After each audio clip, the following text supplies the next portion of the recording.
divine mission is to reawaken the conversation of the heart, which is the balanced flow between the sacred mind, the sacred heart, and body vehicle, the voice of the soul, to empower each soul by walking with them as they remember their own unique power, beauty, and truth, all based in expressions of the heart, truly only experienced in the moment, and then to assist in grounding this knowledge into this now. Good morning, good evening, good afternoon, wherever you may be. I am Rocken Larry Locken with Pleiadian Express Productions.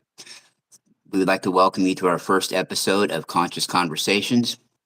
And my co-host is Carolyn Lanier Roberts. She is nestled with her sweetheart in the suburbs in San Antonio, Texas. And I'm here on the Oregon coast overlooking the Pacific Ocean. And it is a pleasure and honor to be with you today and for you to be with us, I'm sure. But the pleasure is all ours. And Carolyn, how are you doing all the way down there and, deep in the heart? Well, I guess it's kind of deep. It is deep in the heart of Texas. Yeah, okay. We got you. Central, yeah, Central Texas for sure. Yeah. I'm blessed and I'm honored to serve and to do whatever I need to bring through me to for any soul that's called to this broadcast and to just to kind of enjoy this exchange, you know? Absolutely, absolutely. I wanted to remind our audience real quick. Of course, I put on our Facebook page by the same name of this group some of the subjects we may be covering over this time period. If there's a subject that you think we ought to cover at some point, you can get a hold of, and we'll explain that at the end of the show how you can get a hold of both of us. But we're going to start off with talking about a little bit about discernment. The thing about discernment is I kind of wanted to go ahead real quick and give what the definition is. Then I want to get Carolyn to give her definition because her definition more resonates with me, although it's kind of saying the same thing. Discernment is, and you know what, Carolyn, I had it right here. It's weird, and now it's gone. Discern, it's yeah, there we go. There's our first faux pas of it. Wait, no, I swear. Okay, so discernment. Yeah, the ability to, without using judgment, to use your heart, mind, I guess the God in you to look at a situation without having any preconceived notions. And I'm going to let Carolyn Lanier Roberts give her definition because I'll tell you what, it sounded a lot better than whatever I just said there.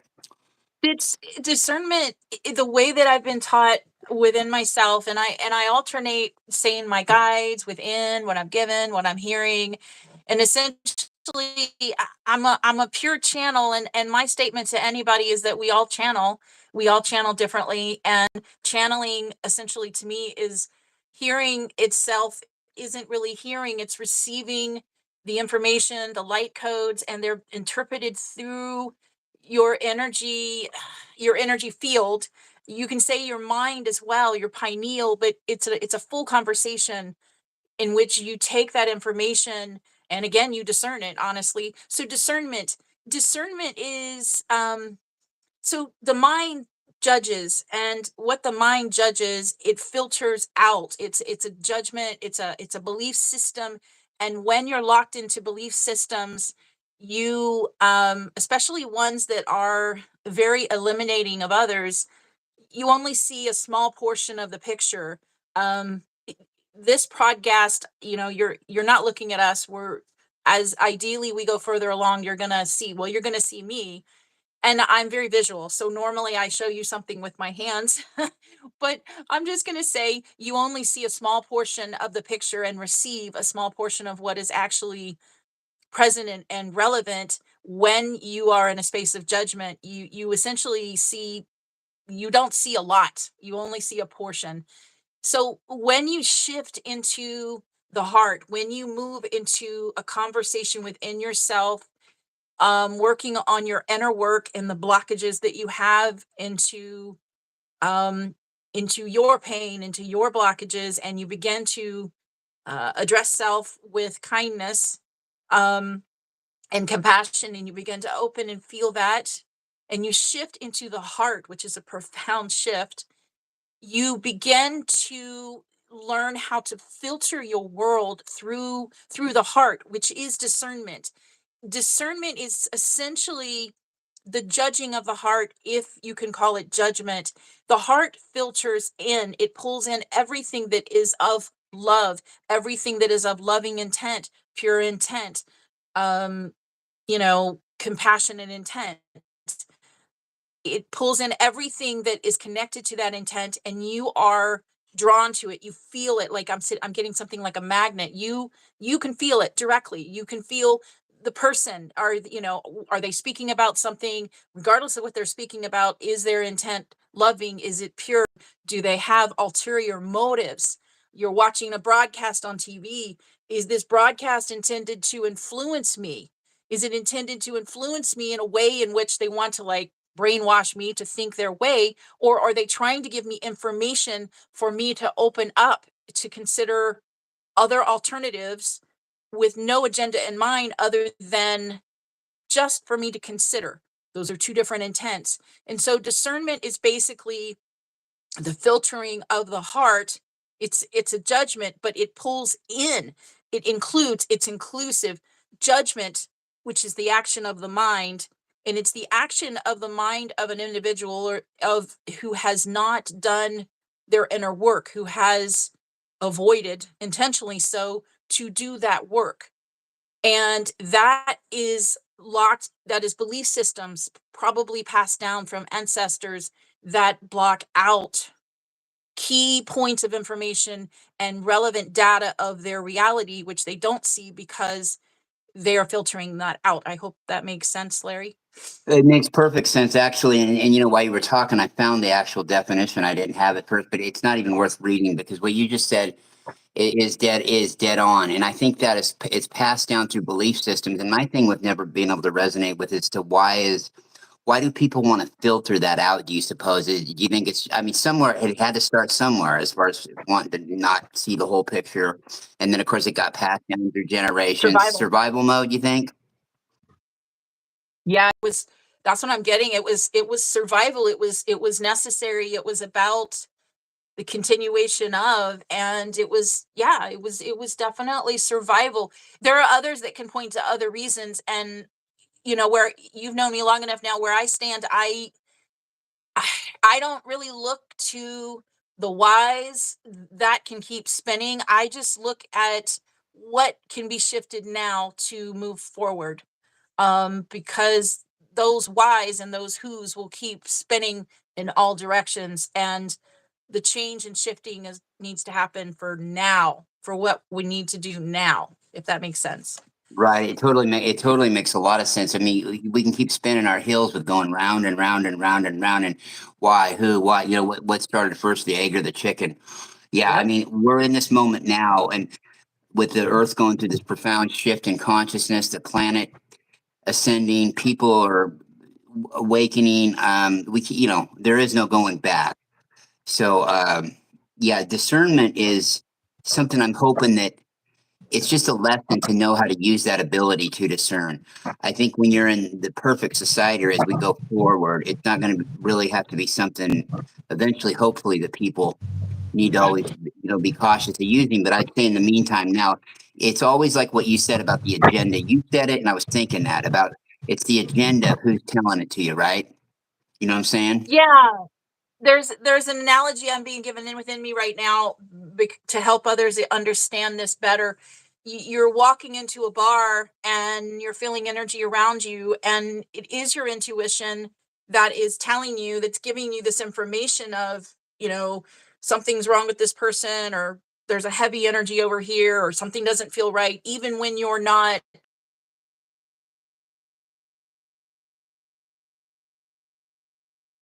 done any of that work. It's, if we discernment is basically the further, I'm hearing, within of those fields, and it's like, okay, something's not right about this person, and you can add, like, okay, um their energy isn't right, they're not speaking right, there's something heavy about them, and it will give you more information. Your intuition can give you it's one of those foundations. Essentially, discernment works with intuition to help you see what cannot be seen, because it works in the unseen. And one of the phrases that kind of echoes within me is that there's far more unseen than there is seen. It's just we've been in a society for eons that is like it supports what's seen, and what's unseen over time has been negated, ignored. Oh, what am I hearing? Something about putting fear into it. I can't think of the word, but there's truth in the unseen, and it's time that we embrace it as much as what is seen, honestly. Yeah, no, I agree. I mean, we don't have to absolutely know 100% of the facts to get a good idea of what we're dealing with. So the unseen can remain unseen, but it's more of a consciousness of feeling what it is. It's like we talked about. Remember when we were talking last night, and I mentioned how I used to describe to people how when you don't have any judgment, you can kind of have some judgment. And what I meant by that is when you don't have a Mhm. lot of judgment, it allows you to kind of see already 80% of the picture already if you're Mhm. dealing with a scenario that you don't know all the factors, but you still don't let your mind completely make it up until you know all the facts. And then usually once you do, you're like, okay, well, I kind of figured something like that, but I didn't have, I had X and Y, but I didn't have Z to take it home with. So there was that discernment going on the whole time, and Yep. not just an automatic judging.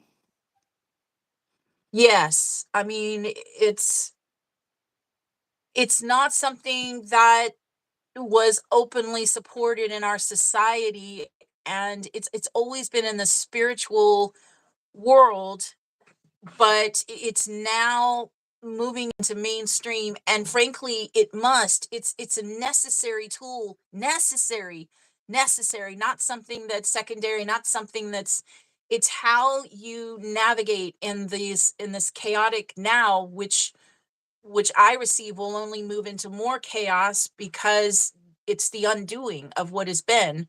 And the only way to for us to come into divine order is from chaos. This is what I've been given within. And so it's like you're on Instagram and you're looking at somebody's feed and something is tweaking you and you're kind of like what is that? But you get, maybe you get goosebumps on your arms and your stomach starts to pull in and you feel uncomfortable. My suggestion is move off that person's feed because they have ill intent and they're instilling fear in you, whether it's conscious or unconscious. And that knowledge of that is highly significant to how you operate in your moment to moment, and to have awareness of basically it expands more and more until you become consciously aware of what you are feeding yourself. And that is, yes, that could be the literal food, but it's also what are you watching? What are you listening to? What are your thoughts? What conversations of your friends are you listening to, and what are they talking about? And you know, i- because the whole point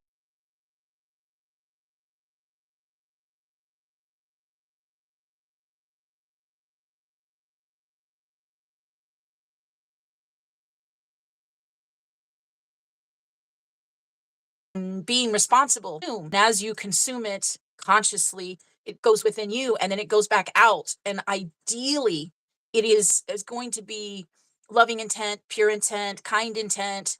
This is a place that I receive that we are all moving into, but everybody's at different levels within that of becoming aware of what exactly it is they are consuming on all levels, if that makes sense. Yeah, it does. And then, you start to wonder too, like, okay, some people might be like, well, it doesn't seem like it's bothering me, but then, it'll manifest itself in certain ways. So it's not about judging yourself like, oh, I shouldn't watch that or I shouldn't do this. I'm a bad guy if I do this or that. But it's just Mhm. being mindful of it, right? You know what it's being mindful of it. Don't give it Yeah. all the energy in the world, but it's there, you're aware of it, file it, and and move on, but don't get hung up on something, especially if it's repetitive and it's just and it's kind of dealing with it's not the most positive uplifting thing for your personal growth, right, or your spiritual um Yeah. You evolvement. know, and then each person has different levels of tolerance with that. I mean, myself, I've had to learn that I'm very sensitive, and I've had to learn how to respect that because in my external, sensitivity was seen as, it was a weight, it was a burden, it was this, it was that. And I've had to slowly learn how to embrace that and accept that that's the level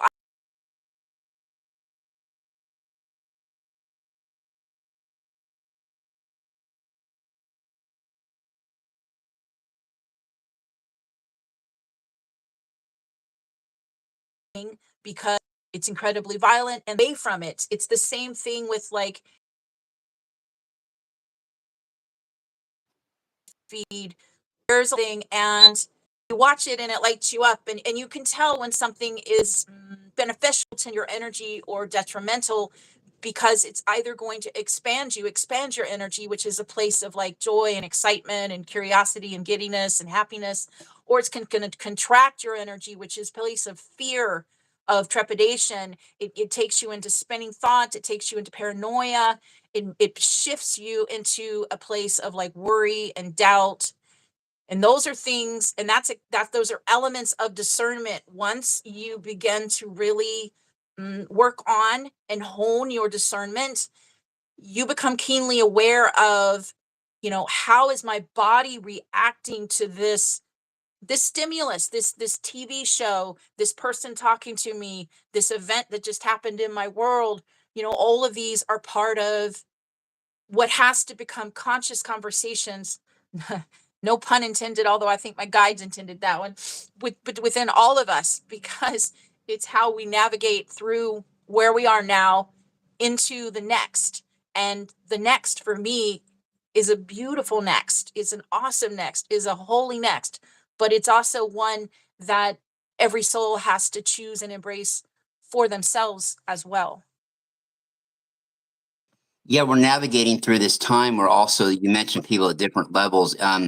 You have yourself you're dealing with, and then you also have others that are playing in the same sandbox that may not be at your level. So there's that to think about too. And sometimes discernment, it also takes a lot of patience too. It takes a lot of patience and understanding of where these people are, or these people. It sounds kind of judgmental, but whoever you're dealing with and whatever is involved in your situation, they're at a certain level, and so they.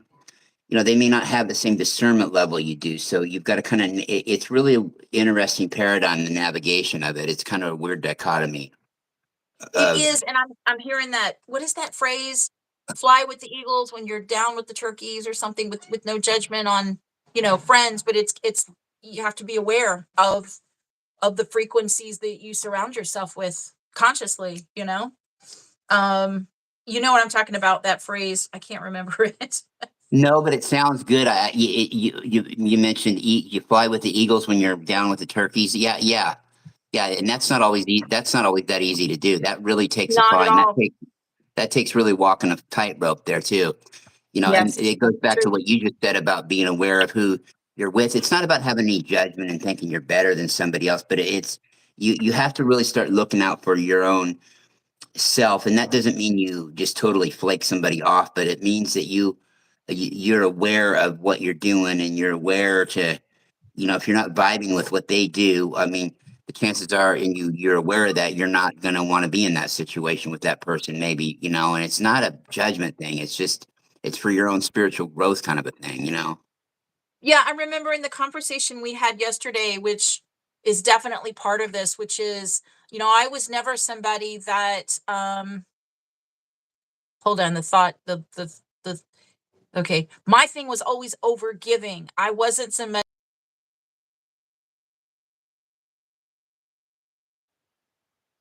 You're cutting out. You want to, Carolyn, can you start over again? Carolyn, you were cutting out. You're, yeah, you were cutting out. Yeah, go ahead. Yeah, we were talking, right. You were talking about how, you had a tendency to Right. just overgive till you were tapped out. Overgive. I did. And so, hold on, because came back on. Yay! Yeah. Oh, cool, cool, cool. Okay. That's a good thing. Okay, cool. Yeah, that might be the shift. But so I was never somebody that did a lot of super selfish things, is maybe what I'm trying to say, without no arrogance intended on me. I just never was drawn to those things that some people would do out of pure, uh whatever you want to call it. My thing was always that I would overgive. I would if somebody I knew would be hurting or whatever, and I would want to help them, rescue them is what I'm hearing. And I thought that my doing whatever I was doing, and this was my ego, but I didn't know it at the time, was like, I'm going to help that person. I'm going to change that person. I'm going to, all of that BS. And the intent was beautiful, but you in that place, you're really just expressing your ego in a loving way. Hold on. Where I live is literally about 2 miles from Randolph Air Force Base. And I forgot to tell you earlier, there are jets that fly over sometimes, and I can't do anything about it. Um, okay. So I had to learn that the way to help that person, the way to serve them the most, was to be the example of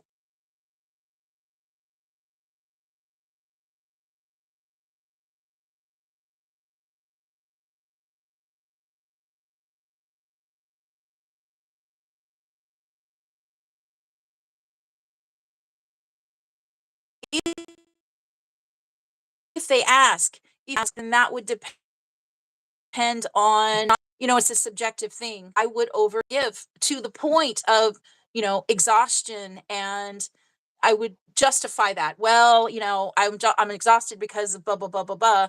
And ultimately, as you were saying, I mean, it's about loving self, but the matrix has taught us that loving ourself is a selfish act, which is a bunch of BS, because everything starts from truly loving yourself, truly accepting yourself, totally, completely, all of it, especially the nasty stuff, the awful stuff, the horrible stuff, the I can't believe I did that stuff. But it's only from that place that you can truly begin to embrace all of you, all of you. And from that place, being able to slowly accept and embrace all of you allows you to be much more compassionate and lenient of others' warts and issues and egos and arrogance and everything else, because you've begun to accept that you have the same, if that makes sense. Yeah, no, it makes a lot of sense. It makes perfect sense because you mentioned doing that out of ego, right? You're doing that, you're helping somebody else to make yourself feel good, and then you just want the Yeah. situation taken care of. You don't want to have to really deal with it for the long haul. You want to get that quick fix, and a lot of that's to feed your own ego. Then it goes back to what you're talking about too, about accepting all of yourself, because that's a hard pill for me to swallow sometimes, right? Is accepting all those faults and Yeah. loving those too. I mean, I know you're supposed to, but you start looking at, then you start thinking, well, am I supposed to include this in forgiving myself? Am I supposed to include this? Yes, but I did this and I did that, and everything Yeah. under the sun. And what have I earned that right to forgive myself, or have I don't even know if it's forgive yourself. I think that's kind of a suggestive term, but have I earned that right to be able to be okay with who I am? Right. So we're our own worst enemies sometimes, as far as that goes. I mean, there's a lot of things we put up with other people from that we wouldn't put up with ourselves, or we beat ourselves up for it, continuously, or get in denial about it too. And either way, you're kind of missing the boat. It's a kind of a cross between those two things, really. There's a fine line The to walk there. yes, do you hear the jet? I can't do anything about the jet. That's Um, okay. the, the only thing I'm going to say is, and I understand where you are with that. To me, um, where I come from, where I root to within myself, the forgiveness of self is actually fundamental, vital, key. It's because it's connected to and I can cuss, right? Because there's cussing that wants to come out of me right now. No, the Um, FCC has no fucking place here. But yeah, go ahead.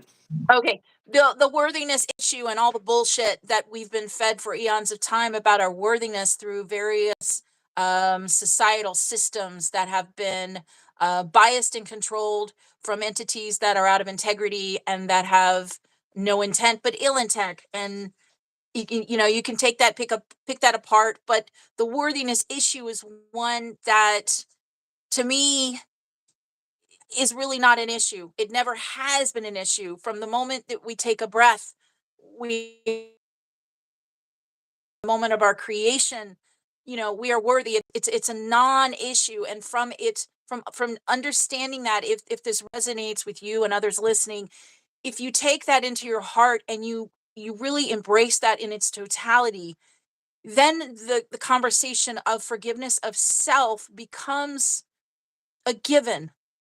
It becomes something that is no longer an issue. It becomes something that is no longer a bump, a block, a wall, which at one level of creation it was intended to, and it did, and it does.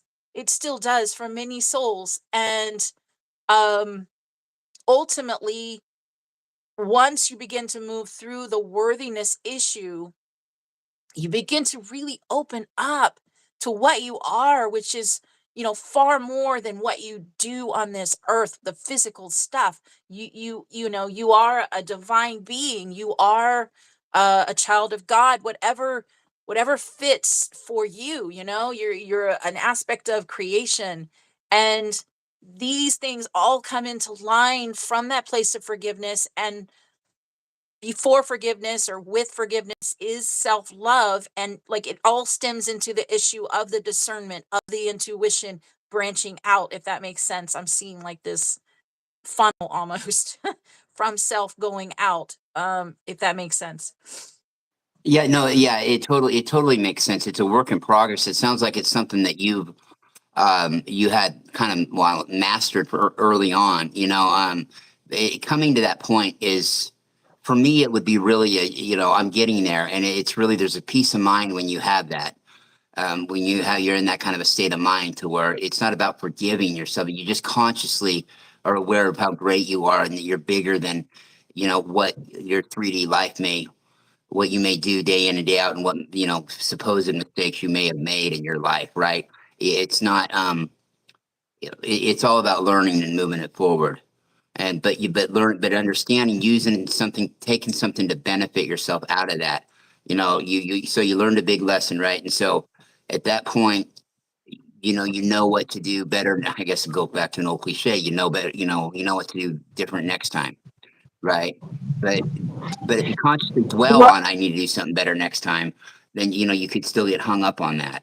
It's yeah, it's interesting. you can.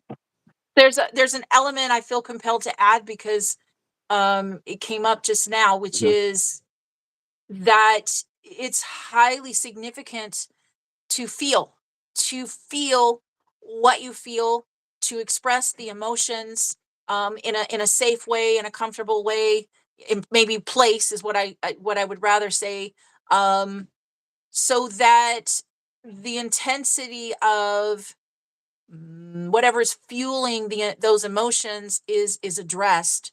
Whether it is, like getting counseling or something, or it could just be, going out to a river, sitting by it, and crying for a while. And this isn't a one-time thing. This is something that is it becomes a way of being, that you open up, and you have a conversation with those feelings and those emotions in that moment. It doesn't happen automatically. This takes time. This takes years.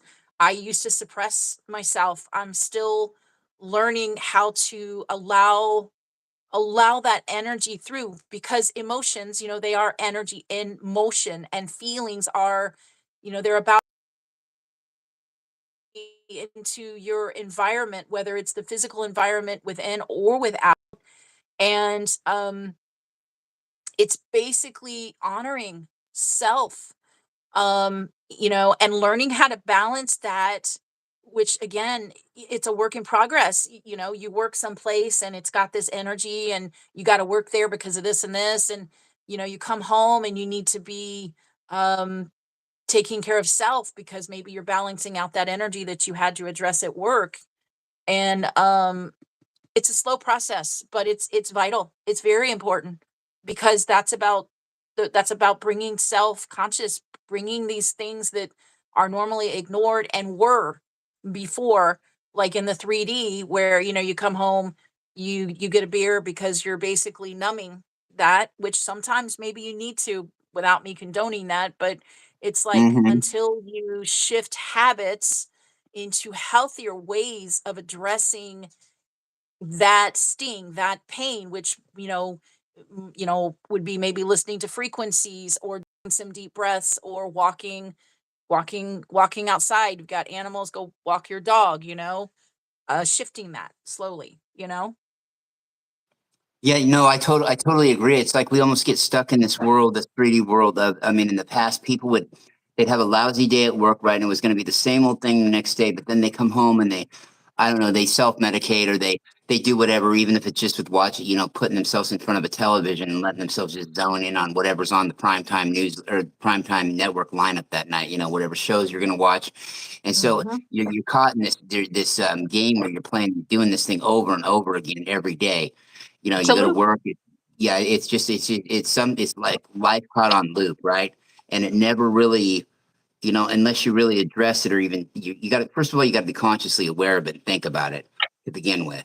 But if it's just, I've seen it so many times, people just, I've lived it, you just, you're working for the weekend, you're Yeah. working for, hey, what's going to be on, you're never living in now moment because you're always thinking what's ahead, right? You're always thinking about, okay, well, what's going to be on TV? Yep. What am I going to have for lunch today at work? Or what we're going to have for dinner? What's going to be on at 8:30, 9 o'clock, 10 o'clock, the news, then it's the late show, then it's bed or whatever, however you might do your life in the past, right? Yeah. Especially before the internet. Okay, that was it. Your only frequency to the outside world was either the radio or television. Okay, and very limited television at that. I mean, not that any of it's any good, but a few channels, and that was it. Especially in the times that we came up in, right? Your cable Right. system probably only had 10 channels on them back then, if that. So there was really no you had to figure it out a lot more back then, and it was a lot more Yeah. closed of a society. So there was this dichotomy where you were kind of, yeah, good luck figuring it out. Only this the ascended masters that were here on earth at the time, or people that were close to it, that kind of mentality could, get in that kind of a bliss or that Yeah. kind of a zone. Yeah. It was a So box. it's It was, yes, it was, and then that behavior was in at that time, was supported. The blessing, there's two sides to everything. You can look at the dark, you can look at the light. The one that you focus on is the one that will expand in your reality because you are the center of it, right? You're the creator, co-creator of that experience. And so, um as we are,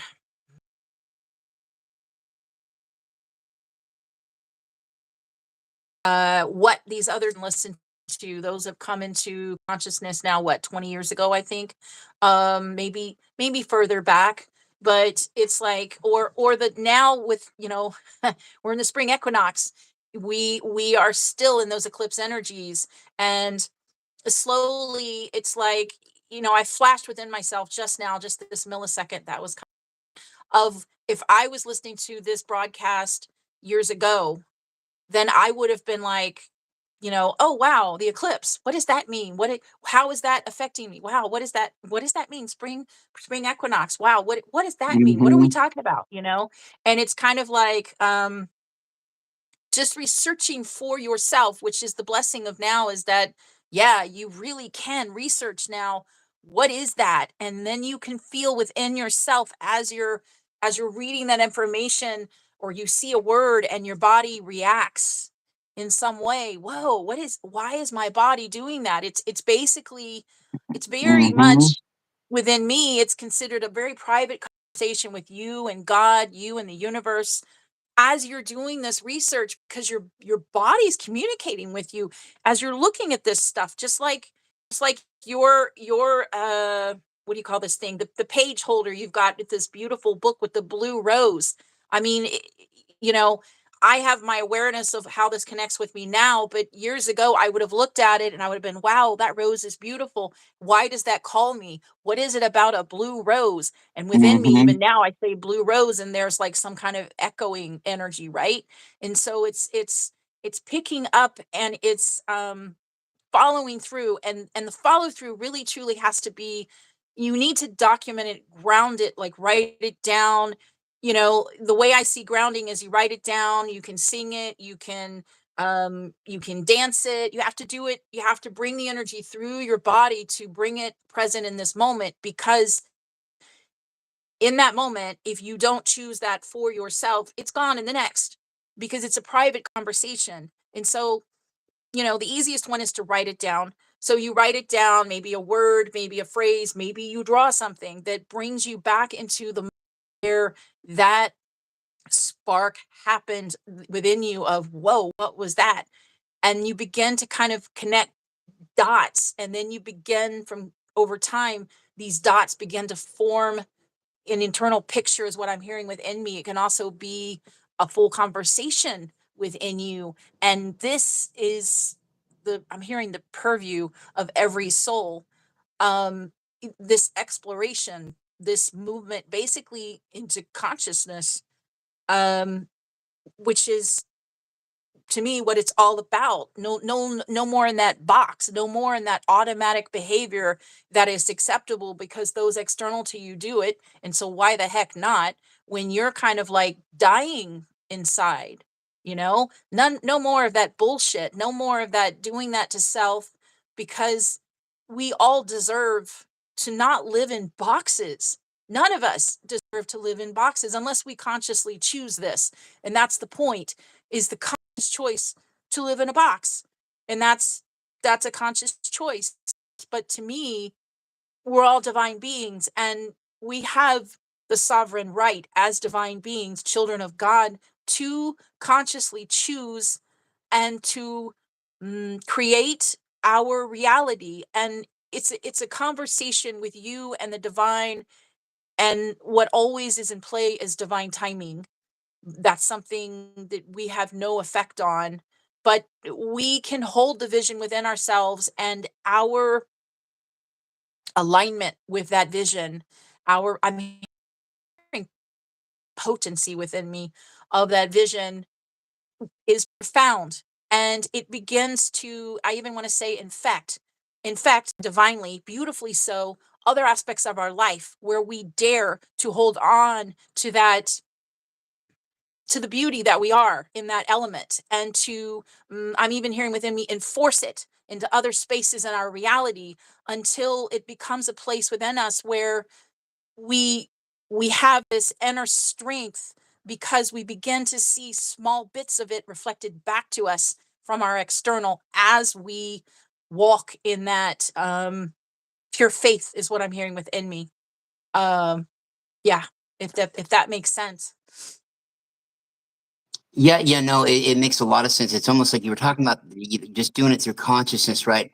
Isn't it funny, the paradigm between doing this through consciousness and then doing it through because that's just how it's always been and that's the way it should be. And so, you don't really think about it. You have a set standard that the society has put on you um, to see things and to perceive things through, right? And so you just kind of can go, you find yourself going on autopilot in a situation like that, and you're just going along to get along. But on the other hand, if you're doing this stuff through consciousness and you put in some of the work and everything like that, right, you're still kind of doing it.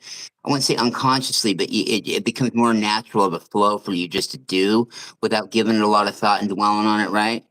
Hmm. Whereas if you're completely ignoring it because you're just, well, this is what so and so has always done, or this is the way my folks have always done it, or this is the way, um, this is just how it is. That old statement. That's just how it is.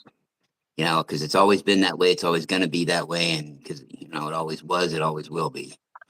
Um, Yeah. yeah, Yes, for sure. For sure.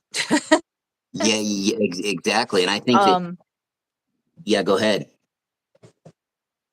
no, I'm listening, and it's it's always interesting when the flow, I'm here, and I'm here. It's just like that intensity of flow came and now it's gone. And I'm like, okay, I'm here. Yeah, me too. Kind of in that Um, mode too. Yeah.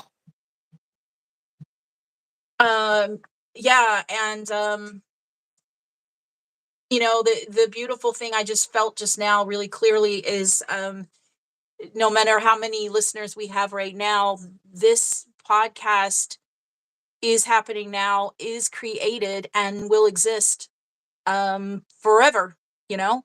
And so that's beautiful that any soul that hears this now or any next now can benefit from it and help it let it help them as they resonate to inform their world and their chosen reality is what I'm hearing within me. Um yeah. Yeah, that's been my contention is this is like, say like only one person ever was to get one little thing out of what we're talking about right now. Well, then I think the battle's already been won, if you want to even call it a battle, right?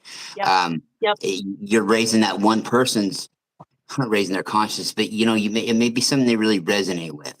Okay. And then Yep. it takes and it affects a certain part of their life. And they use that spark to ignite another spark within somebody else. And it's really it can be a chain reaction. It doesn't mean you have to save the world in one podcast or one speech. It's, one person getting a positive download or a positive spin and anything that can help them tie something together that they're not quite sure on, or they know X and Y but they don't know Z, and so maybe we help Z come into their your purview of consciousness. And so it's really about, that's the way I've always tried to look at going on air, is if one person, I feel like I've done my job. If one person could get one thing that resonated with them out of me talking, or a guest that I've had on talking, or things of that nature. For sure. The other thing I would add is the being and the doing. This is the doing aspect, but the being is the energy itself, which now is it's in this particular now it's operating this podcast is existing in our world, and it's an energy that goes out from us to all that is, with the intent in which we're creating this, with the words in which we speak with through our hearts, and that profoundness by itself, regardless of the subject, frankly, um, just by just by acting on it and being that authentically within you and I. And the name of the game and the time that we're in now is about authenticity. It's no longer about the polished look of everything, which is kind of where we've been brainwashed to think, well, I mean, if it looks perfect, then maybe the people behind it reflect that energy, which has been pretty much a lie that we've been living in for a long time. And as more souls step forward in in their authenticity, being perfectly imperfect, offering their putting themselves in front of the camera or speaking or doing what they do from their awkward uniqueness and just speaking their unique truth. That's the time that we are now in, and that will build, because that is the truth of the divinity of each of us. We each have our own unique voices on everything. And so, you know, it's beautiful that we are in that time now where each soul will slowly begin to actually tap into what is my stand on this. How do I truly feel about this? Not how my ancestors said I was supposed to feel, not how society said, not how my school said, government said, religion said, any of that. How do I personally feel about this? What is my particular truth? And in that search, that particular shift for every soul is profound. And I'm really, honestly, it's beautiful. And I'm honored to be here at a time in which that is happening. That is definitely happening.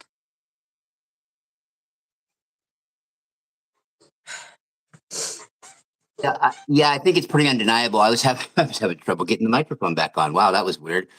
Yeah, exactly, and it is, and the more yet every step of the way since I've had my Well, I won't want to call it awakening. I've called it kind of always been awake, but since I've had my UFO contact starting in 2010, I've tried to all along the way, deny that this awakening is happening. But there's so many people out there that resonate with you, and I mean, so many people you've met over the years in these Facebook groups. So many people I've met over the years that I've interviewed over the years that I've been a part of doing things on air with.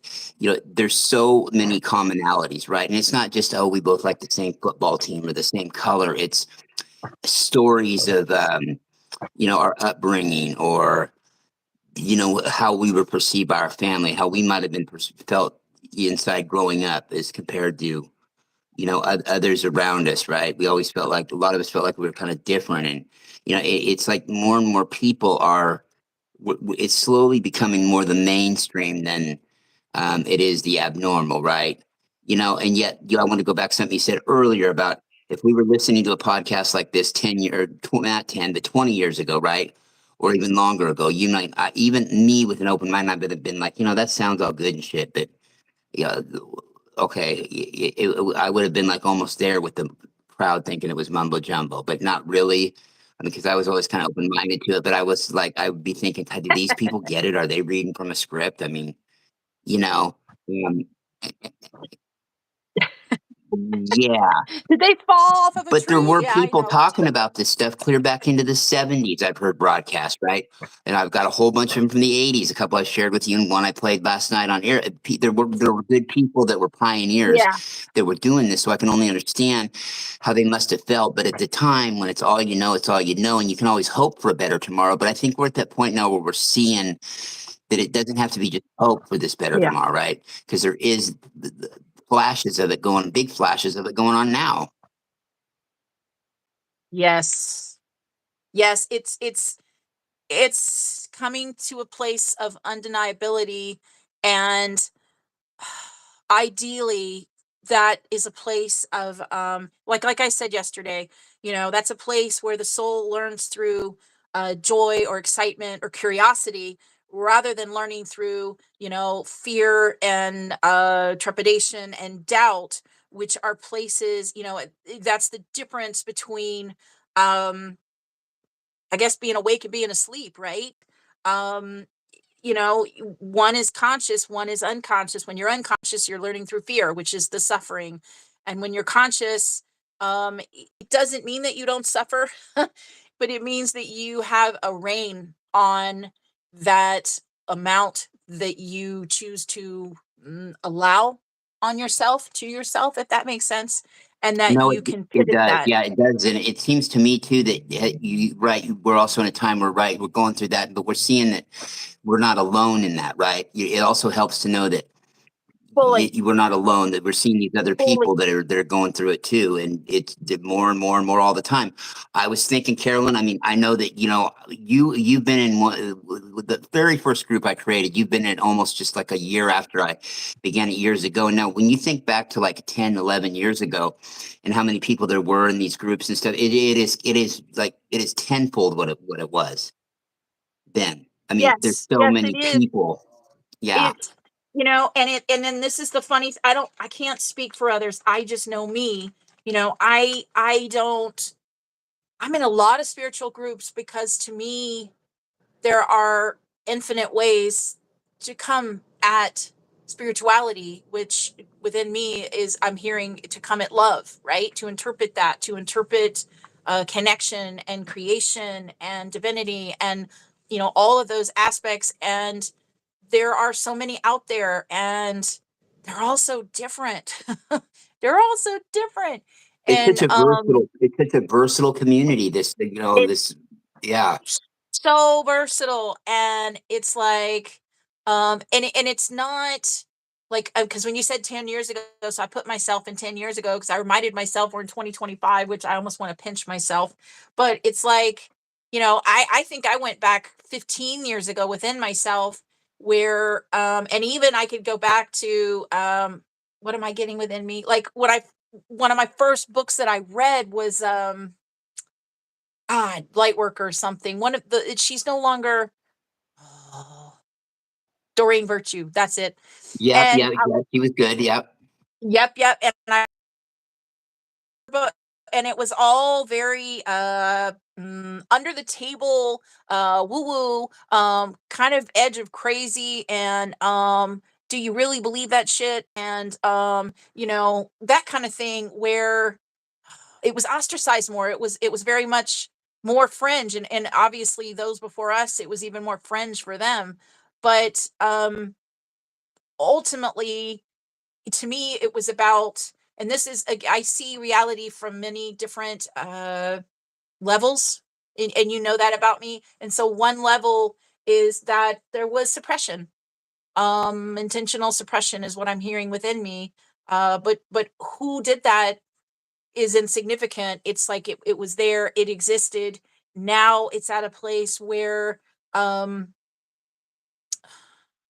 I'm hearing within me something about the only way out that is now seen is clearly the unknown, because we know the known. We've been living in the known, and we've made choices in the known, and they have led us to where we are now, which at one level of that now is not so pleasant, and at others it's exciting, and it's a place of people are exploring more, people are wondering what's going on, people are asking more questions that they never asked, um seeing things differently, and the thing that keeps popping in my head is to remind of the solar flares, of the Schumann resonance, of all these combined factors that are shifting things, that have been shifting things, and of course other elements,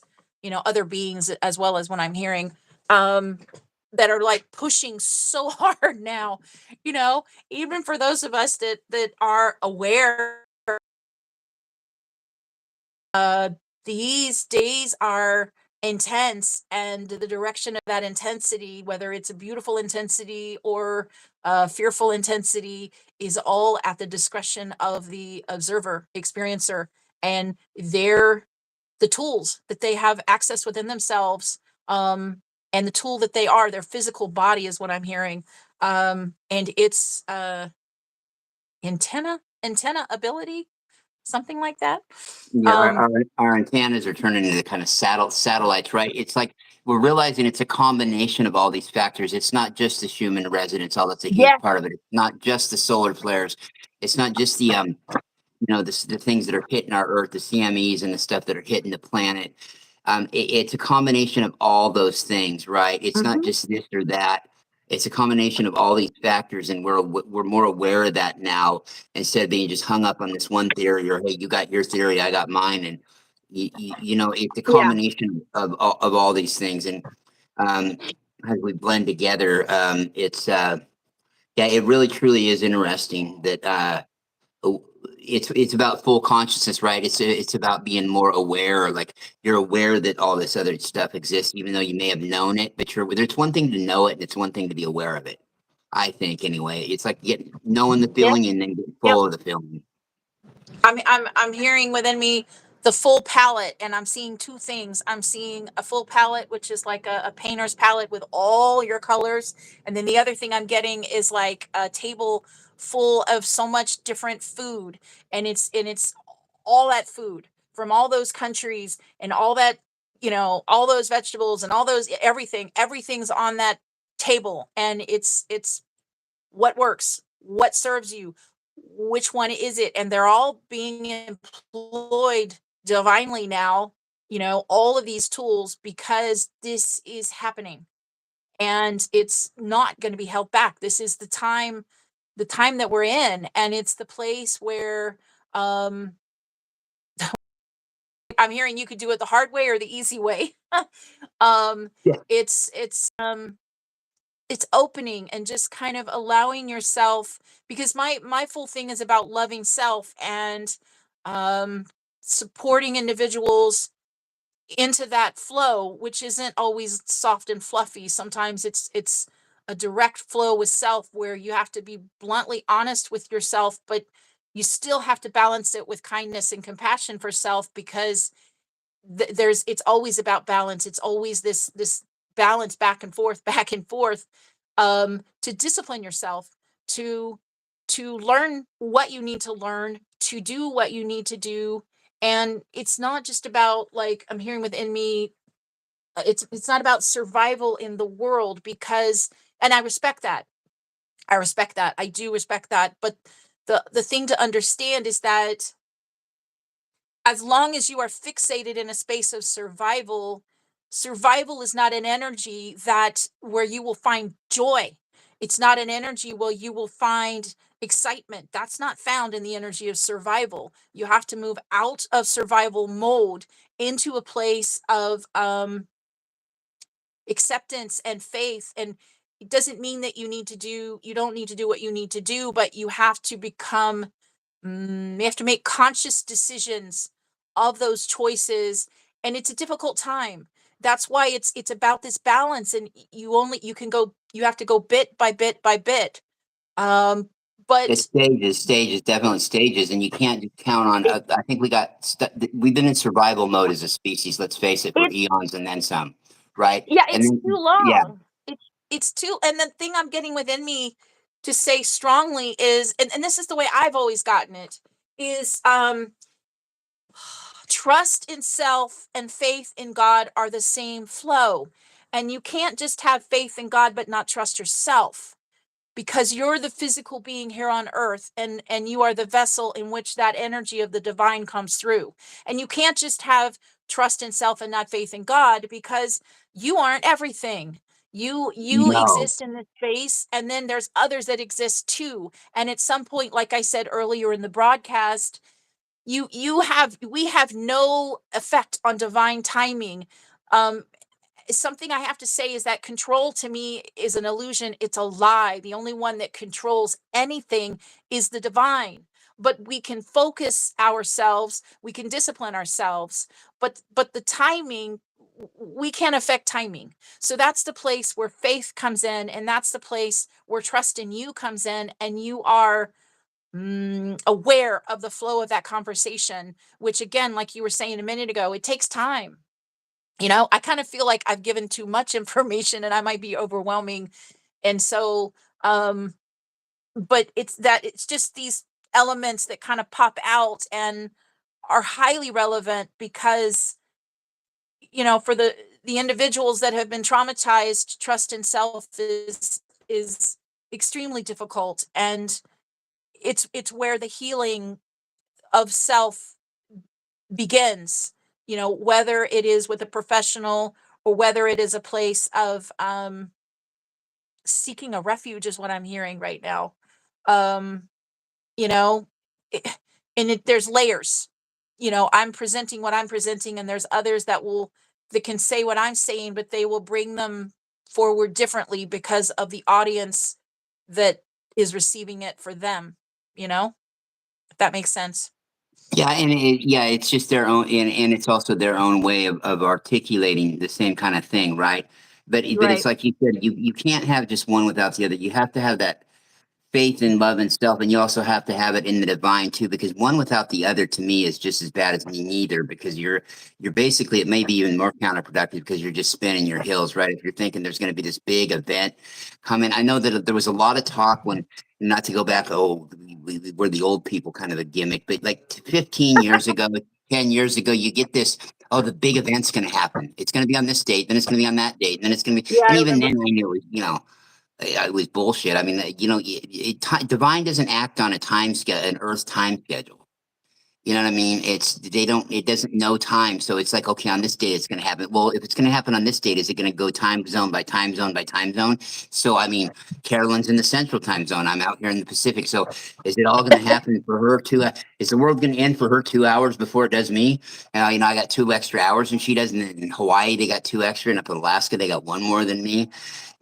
So, the big event's coming. And I really, and I'd had to pinch myself back then, being the cynical person I was, is that, do these people really think it's going to happen they really, are they putting me on, or do they really, it doesn't even make any goddamn sense. But thankfully we've seen less and less of that. I think the last couple of years, the only thing I've really noticed that with is some people are tripping on the solar flares, like, oh, this is going to happen. There's going to be 3 flashes in the sky, and that means you're going to stand. If you only see two, you're not. I mean, I heard stuff like that, and it's like, I was a little less cynical because I'd been through the game a lot longer and I was trying to be more understanding. And I thought, well, you know what? Hey, there could be that one time too that I'm wrong. But I mean, it's never happened at any other date that they've given, whether any kind of prophet is given, the world's going to end on this date, it's going to do this on this date or that on this date. No, but sometimes these dates are factors in, maybe another step forward and moving towards humanity. And it's not really about ever an ending. It's about just a shift, a change, and doing things. You know what I mean? These are all steps that are all valid, but it's not going to be this big moment where we run out in the streets and balloons fall from the sky and hey, we're here, we're there. Yet at the same time, humanity is so powerful that if tomorrow morning, 3/4 of the planet was thinking the way like people like you and I did, people that are listening to this per se, right? I mean, something that intense could trigger that, but you can't count on that. You can't count on these kind of things to happen or the extraterrestrials to fly in and save everybody, right? So that what would be the point if that were going to happen? What would be the point of the whole thing? Yes. It would be completely pointless. What would we learn? Yeah, they Well, just come and nothing. Yeah. yes. It's no, I hear you. And it's just slowly happening, soul by soul, and it's definitely happening. Um yeah, you know, and there's a uh, exercise. Maybe it's an exercise. There's a vision that I'm always given within me about um your reality, about how we choose to visualize things, because we do create with our thoughts, we do create with our magnetic fields of our hearts, we create with all parts of us. And it's significant to say we create with our eyes. We see what we choose to see and we project it back out as well. And so my guides have kind of reminded me, and this is what I give my clients as well, that yes, you need to have awareness of what's happening in the world, but it's not about putting your entire focus on that. And the analogy I'm always given within myself is that the eyes see, and the eyes see forward. And what you choose to see forward within yourself or external is your desires, the world that you want to see. And it's not ignoring the other. The other exists. The other exists as the eyes see from the front. The eyes also see from the side, from the periphery. And the periphery is the place to put your vision on those other aspects of reality that are not divine, that are dark, that are whatever you want to call it, because we are each very powerful creator beings. And when we put our full focus, our full vision on anything, we not only create it, but we perpetuate it. And so it's very significant to be aware of what are we putting our full focus on. Our full focus, I offer, benefits to be on what we desire, what we want to create, the world we choose to see, and to be aware of the beauty around you, the beautiful acts, the beautiful people, the beautiful birds, and it's not about ignoring the other. You have awareness of the other. It's in your periphery. And yes, it pops into your forward vision. But again, it's like we said earlier, it's important to have awareness of what are you feeding in that forward vision. Um, as creator beings, it's very significant to be aware of how long we choose to put our forward vision into experiences and events. Like, even I would suggest, but again, this is subjective per soul, a very violent movie. If you're a very sensitive person, maybe watching an extremely violent movie that might scar your psyche is not the Mm. best choice, um the other souls can watch that and be unaffected, and so that's about knowing self. But this is something that I give my clients about this, because there's so many videos out there, and they might present themselves as these informative spiritual videos, and yet if you tap into your discernment, you feel the person is, no matter what the subject is, spiritual, they're spewing fear, they're spewing paranoia, they're projecting this. they've got a question, and their question leads to something where you're kind of like, you're feeling your world kind of unraveling. Oh my God, oh my God. That's the place where you're like, Yeah. okay, I appreciate this person informing me, and the video is maybe 30 minutes. Maybe I don't need to watch this video for 30 minutes. Maybe the first 5 minutes where my body is reacting to this is enough for me to know, Yep. Totally. yeah, I don't need to feel this. I appreciate that. There's free will. They can put out what they want, but I don't need to feel this. And if you feel like, because we all do this with ourselves, you know what? I'm going to stick it out. I'm going to see if this person's going to say something worthwhile. And they continue to dig into fear, and they continue to dig into Hmm. paranoia, and they continue to, like, just, you have to be sovereign and very, very acutely aware. Discerning is what I'm hearing within me, about what you feed yourself. And there are more and more of those things out there, along with videos out there that, Hmm. from the moment you start watching them, you can feel the beautiful heart of the Amen. person that's expressing what they're expressing. And you feel yourself open like a flower to whatever it is they're talking about, because you can feel their loving intent, and you're like, I don't know what they're talking about, but I just want to sit in this energy. And the contrast is day and night. And this Oh, exercise is golly. Yeah. offered, to anybody this resonates with, because it really is profound what we put our focus on. Yeah. And I, and I think so too, that, even though, and I've had, Cody, you can only imagine me, I've had a million people because of being on air. Like, they'll come to me and they'll be like, "Oh, well, you got to watch this. You got to see this. You got to see this." They'll show me this and send me this link and that link and that link. At first, I used to be really insulted by it, because it's like, what the? It's like, I've already. Why are you even trying to tell me any of this shit? I mean, this is, you're trying to teach a calculus professor some arithmetic. I mean, I get it, but now it's like, okay, I'll watch it for 2 minutes, and see. And then Yep. sometimes there has been times I've been surprised, and it's like, yeah, wow. I sit in that energy, and I like the energy of what I'm feeling, the flow of it, because chances are, sadly, and I'd love to see the video that taught me something that I really wasn't innately at all even aware of. It's just that what I find is, when I do, like you're saying, when I do sit in the beauty of it, and maybe it's a different way of articulating it better than I do, which a lot of people can.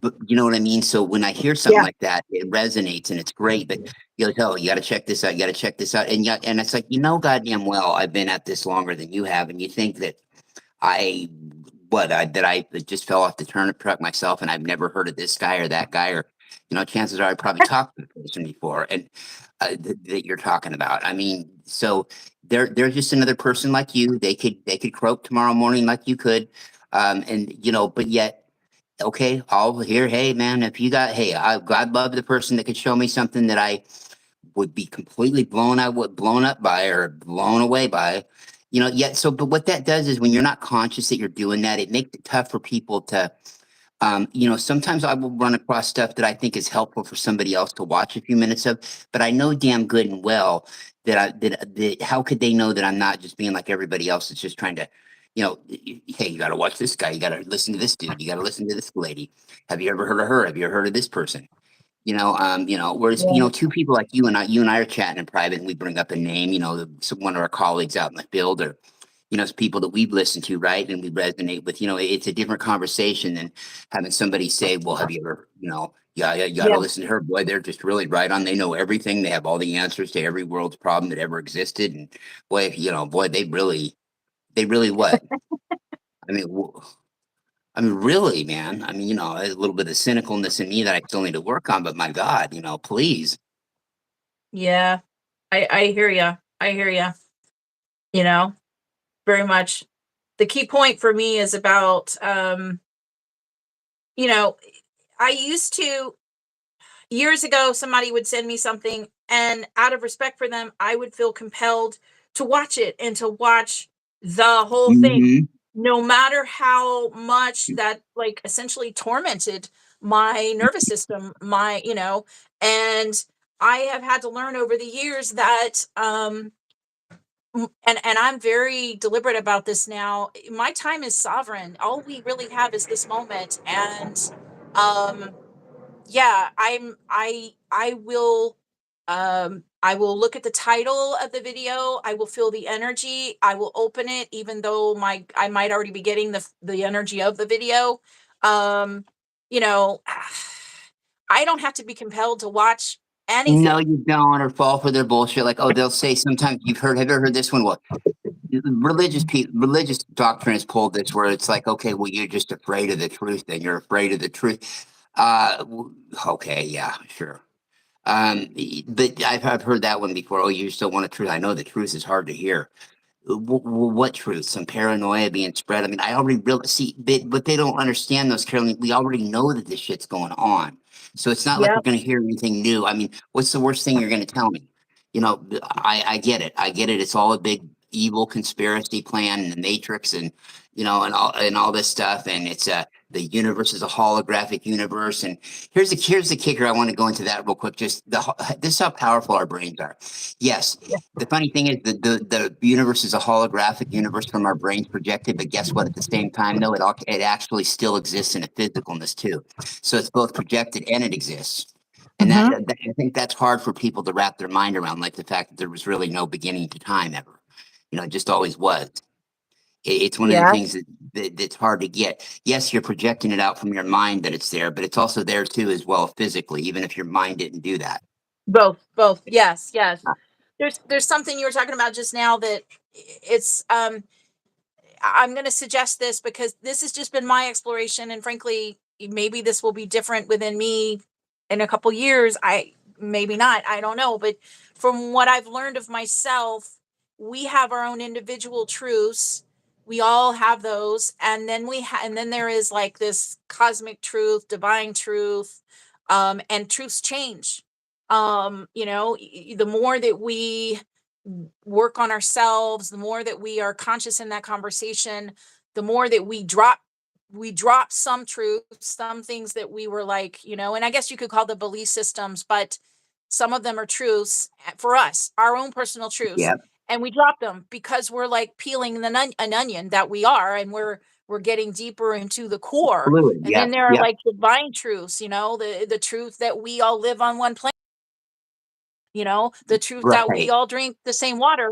And then of course some people could argue about that. I understand that one. Yes, that can go off in many different directions, but it's like we do still join because we all still on one planet, and that is truth. We all live in these physical vehicles, and I'm hearing some very blunt stuff within me. I'm not sure I want to say that, but I'm going to say that we all have to wear clothes. Well, okay, now I'm hearing that subjective. There might be okay. We No, I know all need, you get every kind of argument. Yeah, I know. People are just yeah. and then they forget who And they're so it's talking to. it's like that. The main thing to understand is that um every soul has their own truth, and that the bottom line is um that's their own choice, and another doesn't have to have any adherence to that or not. And the whole point is that we join in the acceptance of our own individuality, which allows us to accept the others individuality. Um the melting pot, whatever you want to call it, if that makes sense. you know Yeah, no, it makes perfect sense, right? It goes back to that dichotomy of where you're not the only one in the sandbox, right? So right. it makes a lot of sense, Carolyn. It makes a lot of sense, and it's about being aware. It's like the difference between it's like, hey, Carolyn, have you ever listened to this person? Did you ever read that book? And we'll talk about it a little bit, and yeah, but it's not like, okay, Carolyn, you got to do this, you got to, I'm not putting it on you like that. I'm just, it's a conversation to be had. It's not you can still, if you're really, there's a person you're really into and you really resonate with their stuff, you can ask other people about if you ever heard of them or yet, but don't send them the fucking excuse my language, 5,000 videos, about this person, because chances are it's like, man, I was through with it before you knew of it. Yeah, that might be the case. And then somebody you're talking to who you think doesn't know anything about it yet, then they'll start talking. You realize, man, this person probably knows he's a little bit more awakened than I am. And it's the thing to understand is that, to me, well, when those that are sending those, either they feel so much resonance with that, that they want to bring you into that place where they are with that resonance. Or if it's Yeah, and a I've been there. ego, Go ahead. I've been there. Yep. yeah, or if it's an ego thing, then it's kind of like, it's a measuring stick is what I'm hearing right now. And you'll know the person it's from. Generally, I mean, it's again the whole thing of what we're talking about. It's discernment. You don't even have to. You can open the video if you want, but the fact is, the more that you become aware of you and how your body, how sensitive your body is to different things, then your intuition can, tell you as well. You look at the video, you don't even have to open it. You can see the title of it, you can see the image used, you can feel the energy of it. You might even be able to feel the person that sent it. If you know them, you know their intent. You don't even have to open the video. You already know. I'm like, yeah, no, I'm good. you know um it's the ones that kind of come at you out of the blue, and you're like, huh.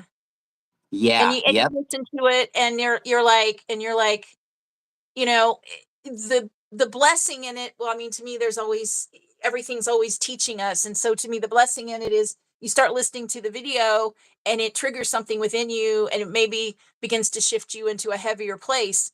Well, then that's a place for you to see within yourself, hey, I've got some unfinished business here. I need to work on this area, because there's something there that needs to be heard, you know that's being triggered by this, you Yeah, know? no question about it. And it's, and it can be just, and it could even be just a mention or a thought in that realm that brings you into that it connects that last little dot for you on something.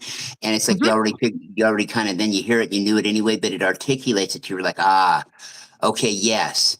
Yeah. Now it's not that it didn't connect already, but okay, that's a great way of articulating it. That's a great way of, what I was always thinking, but I just didn't know how to get it out, or, something along those lines. Right. But I hear what you're saying about people that they just want you to, they want you to be excited too. And they're coming from a good place in their heart versus somebody Yeah. who maybe wants you to listen to it for, I don't know, for financial gain on their part. But that shit's so easy to tell apart. Yep. Right? It's just a Yep. matter of being humble enough, like for somebody like me to put up with the people that do mean it from the heart, and that not take it personally, like they're trying to insult me and thinking I didn't know anything about it to begin with. Right. So Yeah. that was kind of Yeah. one thing I've had to really work on with myself, is thinking that they're just doing it, they getting all, I wasn't thinking they were, but I get in my ego and a little bit pissed off. Like, why you don't think I ever looked at any of that stuff before? That I ever read that person? That I ever heard of that person? That I wasn't where you were one time in this, ladder, and that they didn't, blow my mind like they're doing you now. I mean, sure, but then I've moved on, and but yeah. So it's better about being patient with people like that as well too, and that's something I've really learned to try to do. And I don't I may be thinking it, but I don't try not to let on to them that it's annoying, right? And it's a matter of, Yeah. when you're talking about somebody you really look up to in this line, like, there are people you and I both like and stuff. And, it's when you're talking about them, it's one thing to talk about them like, man, they're really resonant and they're great, and it's another thing to be like, have that starstruck look in your eyes, like you're in love with them, like it's, I don't know, John Travolta at a disco in the mid-70s. I mean, or something like that, right? Uh, it's a matter of, oh, that starstruck. Oh, they're so great. Aren't they a wonderful person? Boy, they just couldn't be wrong about anything. Boy, they know that they could get their head blown off at a stop sign tomorrow. Like, we're all infinite creation of the creators, but in this one incarnation, it could be gone in a second for any of us. Mhm. Yeah. Yes, for sure. That's why the moment is so significant, than this moment. Yeah, because that's all there is. And then we go into that again, where the now moment, right? There's the now that's all there really is. And it's about coming to the full realization that, yes, it's not just a cliche, right? Just like the cliche, Oh, oh, we're all part of God, but we all are God at full consciousness. yep. We Yep. are. It'd be like your body's like, say, Carolyn, I'll give you an example. Like if your body decided tomorrow, all your cells, your organs and everything decided, hey, I want to go out on my own and I want to have my own vehicle, which is a body. And then I'm going to slowly forget about where it was I came from, that creation, and till eventually sometime again, I remember where it was and then come back to it. But we're all part of that creation. I mean, we would at full consciousness, which is a trillion times more is what I'm getting from my guides than we have now. I'll look in the mirror and see you, you'll see me, and I'll go, who the hell are you? You'll go, who the hell are you? And I'll go, well, I'm you. And you'll go, well, I'm you. And we're just this one body, though, right? Yes. At the full consciousness awakening. But you hear a lot of people that will just, in the past, not so much anymore, it's gotten a lot better, but years ago, people meaning well would just say that out of the blue, would just say things like that. Okay, it's oh, you can't love yourself if you don't love others. Again, you and I had that conversation last night, and I really value what you had to say to me when I had that conversation about how I was saying that, they say, how can you love somebody if you don't love yourself? Well, you can love somebody if you don't love yourself, but you can't really give and be there in that space for them as much if you're not happier with, if you don't love yourself, right? You can't, Okay. you can't, yeah, you can't step into that. And you had a good comeback for me on that. And I can't remember what it was now. It was so long ago, but it was just this now a moment ago. I don't even remember because I was apparently, well, I mean, channeling, whatever you want to call it. Well, right. um, And that kind of, I mean, we won't go into how your brain is that time of night anyway. It was right. getting, Yeah. it was getting into late hours, but, but yeah, you were in channeling mode, totally coming out with that. And right. So it's a matter of, the awakeness is, it's not just a cliche. Now we know the words, we know, but we're aware that we're full of that feeling. It's like having a grandchild or a child. You don't know, you can know that you're going to, how it's going to be, but until you're there, you're not full of the feeling. Even when you're there and already knew it was going to be that way, how you were going to feel, you don't know until you're full of the feeling. It's one thing to be full of the feeling about it, Oh, yeah. That's to be in beautiful. that scenario. Oh, I Yeah. love that. Yeah. Yes. Very much so. Very much. So yes, there's some things I could say, but I'm measuring them right now. Okay. The No, it's about the feeling, and it's about, because that feeling is and that energy is not just present now. It's a it at one level you could say it forms our reality. Those energies, those emotions, like the ancients knew that, that helped create our weather. Um and it's also, do I say it? Yes, I say it. All right, fine. When I do one of my soul sessions, I work with what many call the Akash. Within me, it's called the Library of the Heart. And I'm not concerned about the events. I'm concerned and to mirror back the feelings and the emotions that were experienced, because those are energy stamps on the soul that is carried through their ancestry into now, and it's frankly how they create and perpetuate their own realities, or how they have. And so becoming aware of these feelings and these emotions, which were ignored basically totally, up until, what are we talking about, what, the last 30 years, maybe If 40. that, yeah. Yeah, and it's becoming aware of the incredible significance of these profound creation reality shapers of our feelings and our emotions, and that energetic level of creation, because at the bottom line we are energy in our bodies, and Hmm. what we send out from us is profound. It's, even when we speak, we are speaking, and speaking, we create spells, whatever you want to call it, but bottom line is that's energy. And that creates, I mean, it's having awareness of the and now I'm being routed within myself to intention. When there's an intention, there's an energy, there's an emotion, there's a feeling below it. Hmm. You tap into the intention, and you maybe you're feeling elated, you're maybe I guess we'll go back to that analogy. We're watching a video and we're feeling the intention of the person, and it's making our heart explode, right? Or we could go to another one where we're watching an Instagram of somebody and we begin to feel ourselves curl in, like protecting self, and our emotions are moving into this place of fear, and we're feeling like our body is reacting in a place where it's contracting, and maybe our throat is tightening up because what we're witnessing and what we're feeling is so I'm hearing uncouth. I don't think that's the right word, guys. um it's repellent to us, right? And Right. it's about being aware of these um internal events, is what I'm hearing to say. Or somebody that um what am I hearing?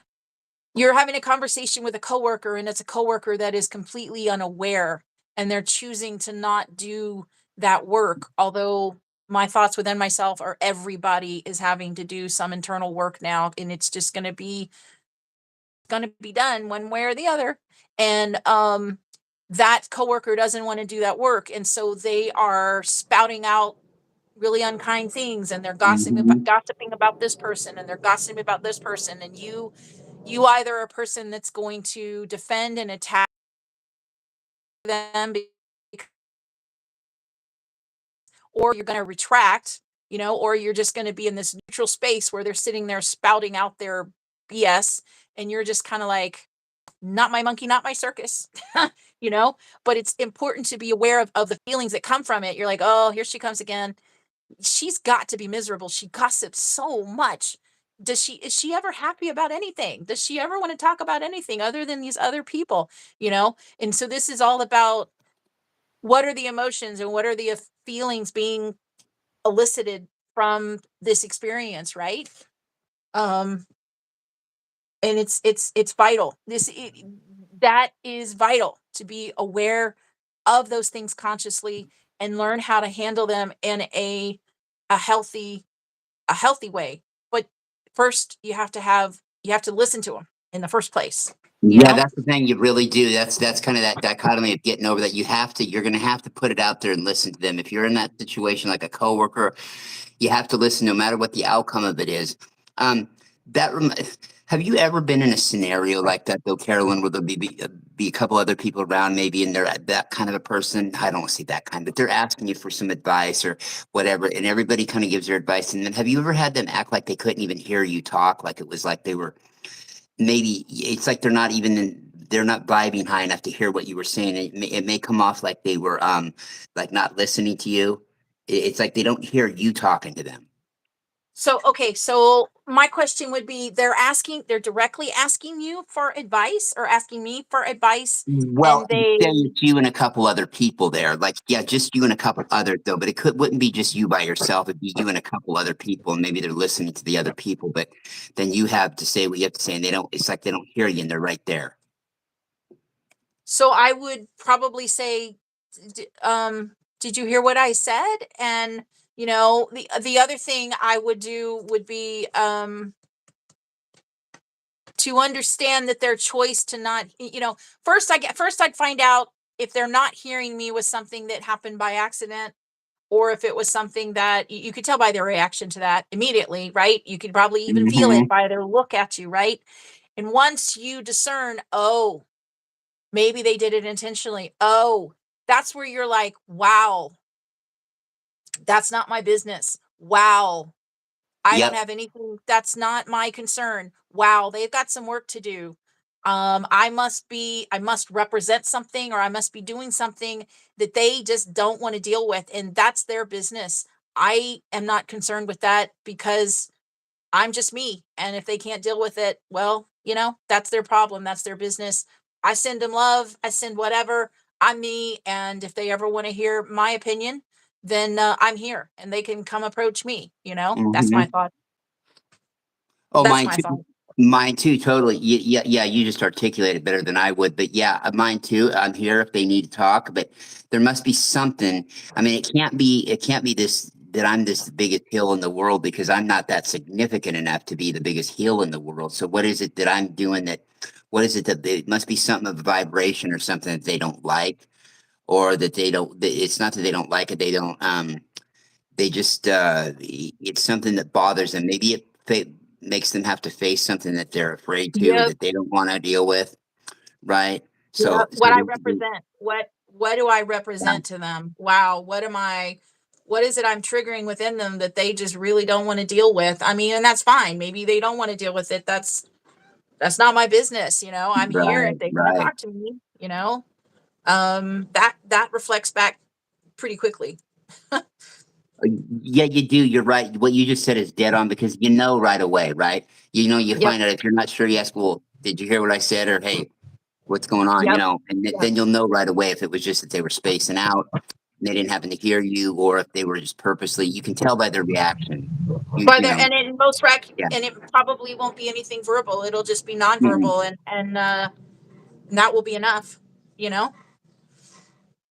Oh, totally, totally. Yeah. In fact, I would think that it would rarely be anything verbal that they said. It's the energy behind the react. It's so many factors. Like you can almost do a whole show on. Well, if they did this, they would have done that. If they said this, they would have said that. Or, you know, well, that's a Yeah. rabbit hole right there. But Yeah. yeah, you know right away in that scenario, right? And then sometimes it's like you might be able to give them maybe the answer, and they'll be like, no, it couldn't be that, because they don't want that to be that, or Yeah. something. And then then what you're saying, right, is you've done what you can at that point until they're Yep. ready to want to talk about it again or something. Yep. Yep.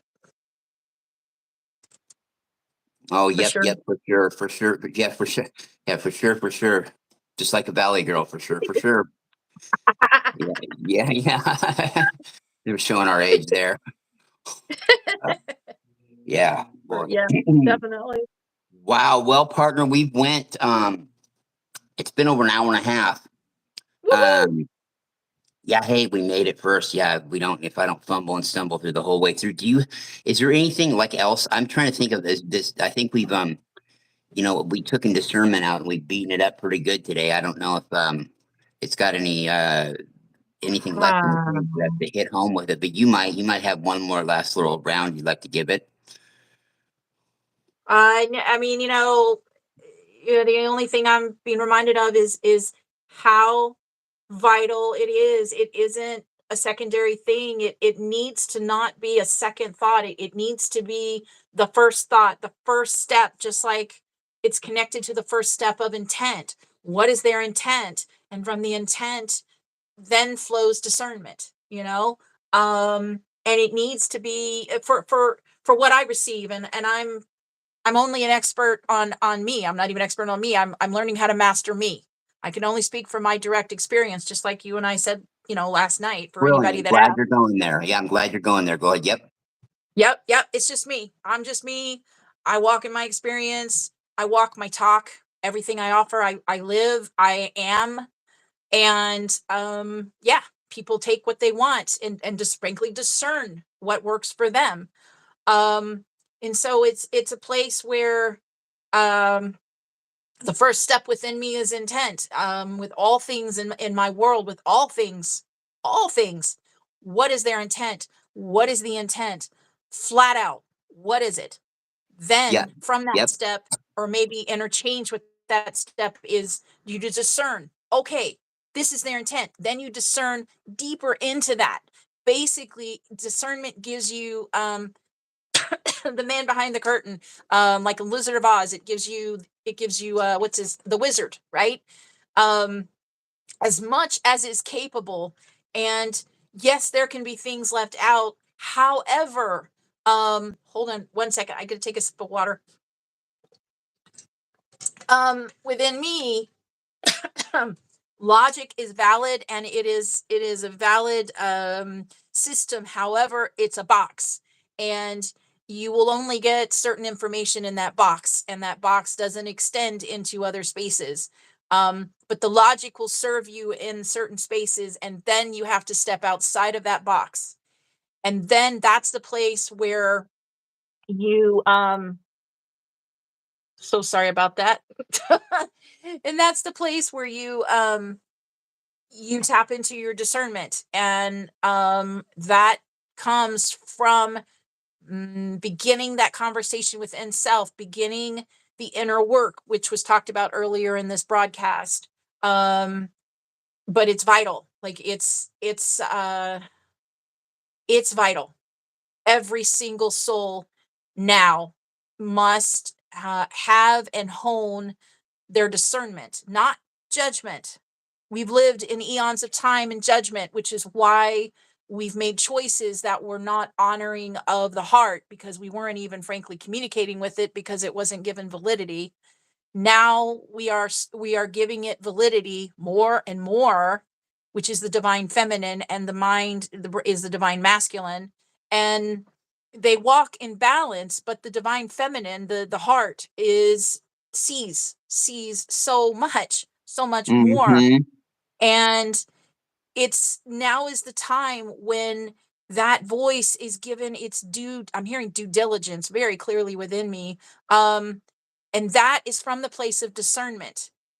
That includes logic to an extent. It's honored. Logic is honored because it is a valid conversation to an extent.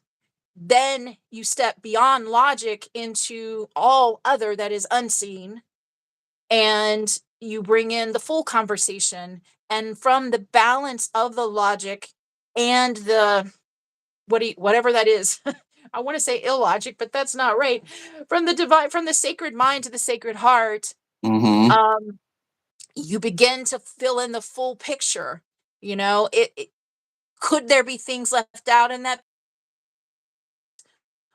But my feeling about that is that you will pretty much get the full picture. There might be minor elements left out because you're not physically there potentially, but that's where we are now, and that's where we step, is in this place of and being in that full conversation, stepping in faith, stepping in trust in ourselves, and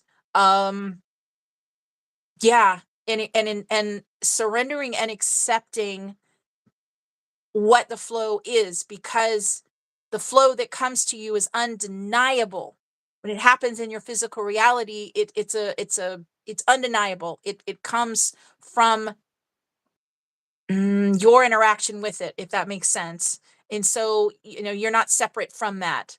Um, but the discernment is key, because you're seeing so much more, so much more. And it's how every soul needs to step now, is in that discernment, in that place, which is, it's a balance of the logic and the love, basically. And it's walking with intelligent compassion, you could also call it that.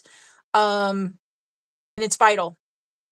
And it's the age we are now in, if you want to call this the Aquarius, age of the Aquarius, either now or we're edging Heart logic. into it. Heart logic came to mind when you were saying that. Heart logic. You know what I mean? Yes, And it's heart. When you go from the heart, it's more multidimensional. It opens up to the more fully, multidimensionalist. And when you're just thinking from the mind, it's kind of really one dimensional, honestly. it's one dimensional. And the thing that comes up within me, and I suppose my soul is very connected to this, is that we have lived in an age where logic and the mind had full reign, and the heart had no reign, which meant that we were in spaces of no compassion, and we made It's I'm amazing hearing we're still around. It's amazing structures. we're still around. I hate to. I'm not trying to interrupt you, but what you just said. It's No, amazing we're still around, though. It's amazing because how that are one we here? dimensional part of us was just the way we were thinking, and we were ignoring this other shit. Yeah, I mean, we made choices of no compassion. We made choices of complete logic, and they're cold, and they were horrible, and they were, and it's like we collectively, to me, had to learn what reality we create from a place of completely ignoring and denying the significance of the Sacred Heart, and all that is involved in ignoring that line of energy, which is the other aspect of the divine, the sacred mind and the Sacred Heart. And we've done it. That's why we're here now, because within me, it's like we've been there, we've done that. All that can be known is truly known. now, and anything we do now is basically, I'm hearing Mm-hmm. redundant. It's like Mm-hmm. it's redundant within that energy. It's done. It is done. It's done. And now is the time where the shift has to happen, because the choice not to make the shift we passed, and I won't put fuel into that, but was not a pleasant place, basically. So now is the shift, and now is the place where this choice is, frankly, slowly embraced, whether intentionally and deliberately or not, by the soul, because it's happening. Yeah, I was And gonna to say not too, do yeah. it is a place where the soul is not, they're not going to be very happy. They aren't happy anyways, but it's like, within me, there's this thing I keep getting where, yes, there is always free will. It is completely free will, but the choice to not make this is, not pleasant. That's all I'm going to say.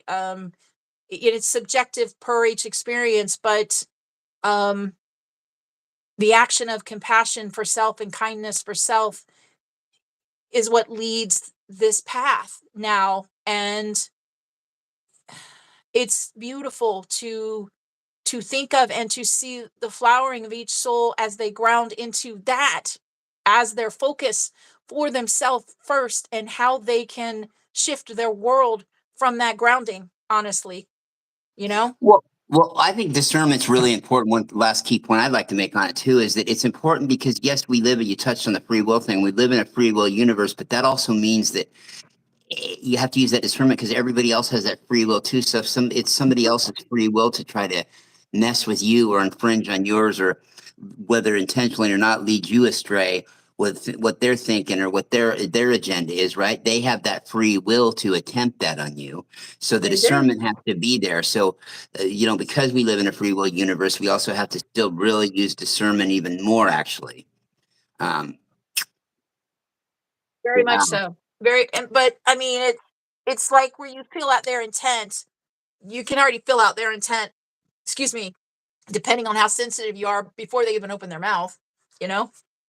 Um, Oh boy, do I. and that and that just depends on the person, right? But it's like, yeah, I honor my time. I respect my time. I respect my attention, which creates, right? And I am not going to choose to put my intention and therefore my creation ability into this person, into this thing, into this whatever, you know?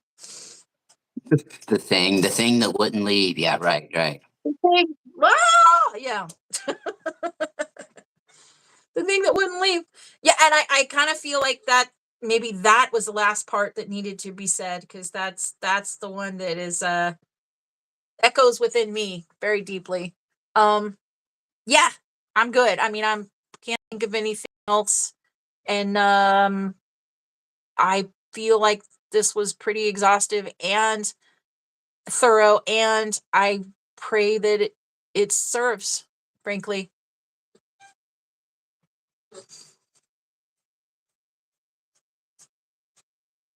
You there, Larry? Nope. For anybody listening, I hope that this works for you. I pick it apart, listen to it again. There was a lot of information given, and if I was listening to who I was 10 years ago or 15 years ago, I'd probably have to listen again. But start somewhere. Hey, I'm here. Yeah. Yeah. Wow. Wow. Maybe that was spirit trying to tell us, yeah, you guys ran a couple minutes over. Hello. Hey, Time that you yeah, there? did you know I was kicked out of the room for 2 seconds? I came back in. I, I did, and that's okay. I just spoke what needed to be Okay. said. No worries. Okay, good. Yeah, we talked about that before, and you said you were just going to continue to flow. Usually, what happens to me is I'll break right into mode of trying to, tell people where they can find the person or they can find me online. I break right into you know, um, narrator guy at the end of a game show or some shit. See, It's been my mind more. is already leaving the room because I heard within me, you break into song. I just heard that. So I think that I have to step away soon. Yeah. Right. This has been a Mark Goodson, Bill Todman production. Right. Okay. So Carolyn, so let's do this. Carolyn, if anybody's interested in your work or, wants to find out who you are and what you represent, how do I say this? If they want to learn a little bit more about what Carolyn's up to and what she does, how could they find you in the wonderful world of social media? Okay, on Facebook, my personal page is Carolyn Lanier Roberts. And my mission business page is Allowing the Light, which is also the same name as my page on Instagram.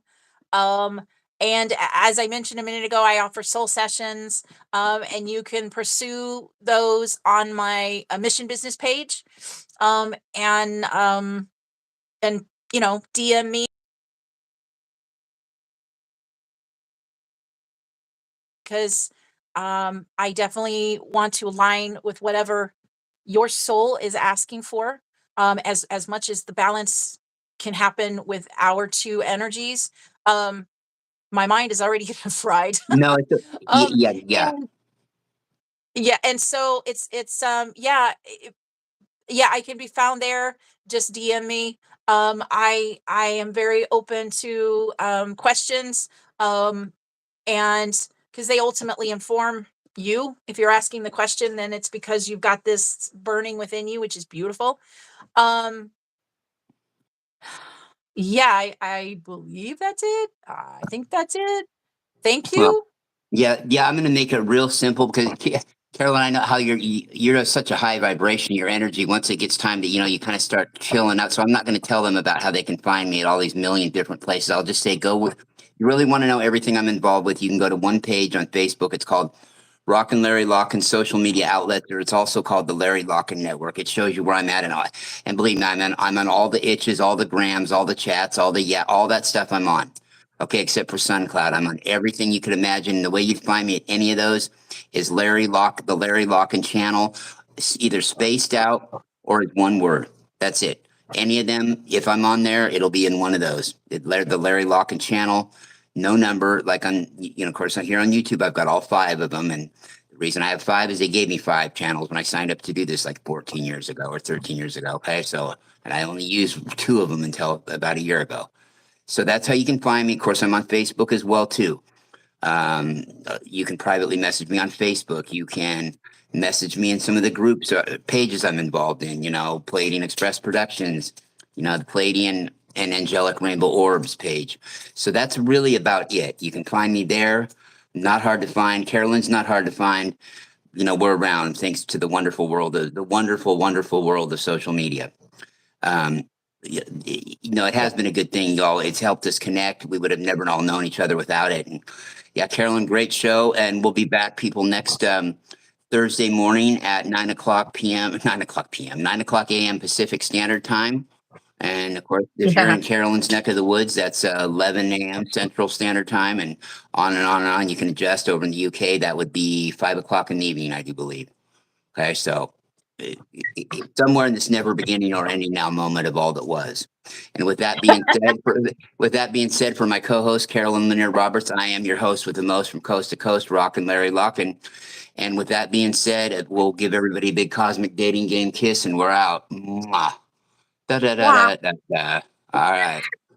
Okay. All right. Now I got to put X out of this thing. Oh, there's the X. Yeah, X. Hit X. Okay. And Carolyn, stay around.